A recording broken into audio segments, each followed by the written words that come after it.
به نام خدا. سلام. خیلی خوشحالم از اینکه بالاخره این اتفاق افتاد. بالاخره از دست دیوهای درونم نجات پیدا کردم و تونستم شروع کنم کاری رو که خیلی وقتی براش آماده شدم و الان در ساده ترین شکل ممکن، در مسخره ترین شکل ممکن و حتی شاید مضحک ترین شکل ممکن دارم کار انجام میدم و باعث افتخارمه. صدا که بشه باعث افتخارمه که این کار رو الان دارم انجام میدم و اونم چیزی نیست جز ویدیو گرفتن و آپلودش توی یوتیوب. خوشحالم از اینکه این اتفاق داره میفته. خوشحالم از اینکه داره کاری رو دارم انجام میدم که همیشه ازش ترس داشتم از اینکه بیام حرف بزنم، از اینکه به نوعی مخاطب داشته باشم، از اینکه از مخاطب بودن بیام بیرون و یک چیزی برای عرضه داشته باشم. این رو من واقعا دوست داشتم و دارم، اما از این بیشتر میترسیدم و میترسم که نکنه من اون کسی نباشم که باید باشه. امروز روز صفره، اپیزود روز صفر هست. در 27/4/1404 27 تیر سال 1404 که یک جنگ رو گذروندیم، یک روزگار عجیب غریبی داشتیم. حرف زیاده بزنم اصلا نگم، اما به طور کلی به شخص خیلی دوست ندارم به حاشیه برم. البته سعی میکنم اگر اوورتینکینگ و این چرت و پرتا بذارم.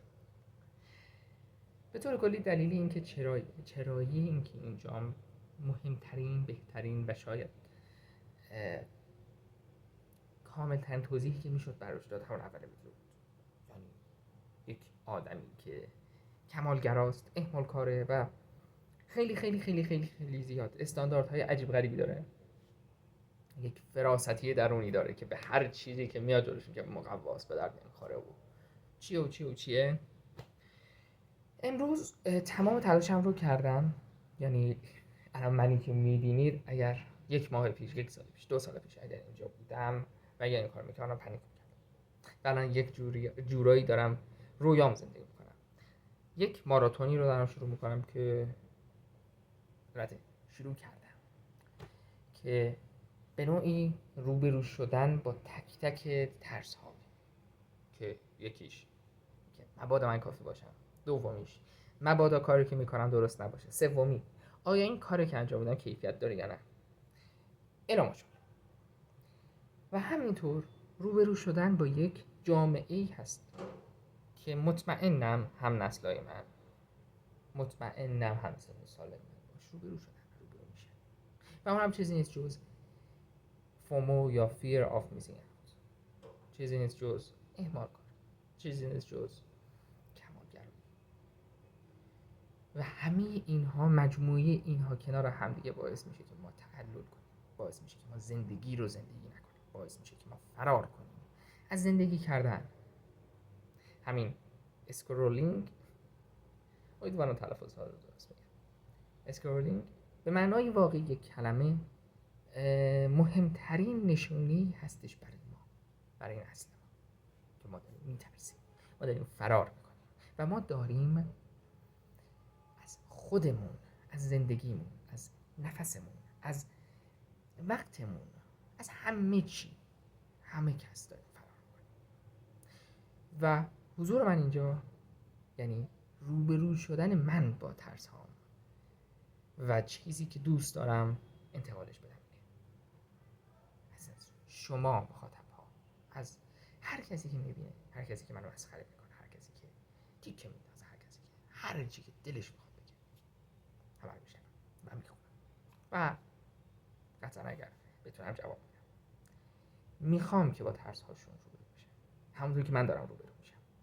ممکنه من قسمت حتی اول رو هم نتونم ضبط کنم، اما مهم نیست. چیزی که مهمه اینه که من شروع کردم و الان شروعش کردم و تمامش کنم با هم. طبعا و قطعا فردا میبینمتون. قولیه که به خودم دادم و به خودم میدم و برنامه کلی به طور کلی و اساسی این مدلی هستش که پایان هر روز من یک ویدیو میگیرم با کمترین ایدیت ممکن، با کمترین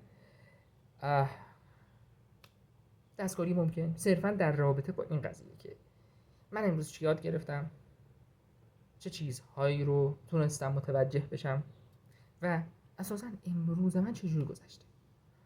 و قطعا برای خیلی ها جالب نخواهد بود و بهشون حق میدم. و حتی اگر یک نفر هم باعث بشه که اون با ترسش روبرو شه و اصطلاح انگلیسی wish your fears رخ بده، بره دنبال این کانسپت و مفهوم، به نظر من این به هدف خودش رسیده. و حتی اگه اون یک نفر هم نباشه، همین که من مجبورشم ویدیو بسازم، همین که من مجبورشم ویدیو ضبط کنم، به نظر من ما رو به هدف خودمون رسونده. امیدوارم حالا همتون خوب باشه. امیدوارم که ایام به کام تک تکمون باشه و این روزهای عجیب غریب فیکشنال تموم بشه، یا بهتره بگم به یک سرانجام خوبی برسه و بعد تموم بشه. به دلایل بسیار نمیخوام خیلی تو حاشیه برم اینها و صرفاً تا درود دیگر، بدرود، خداحافظ، هر چیز.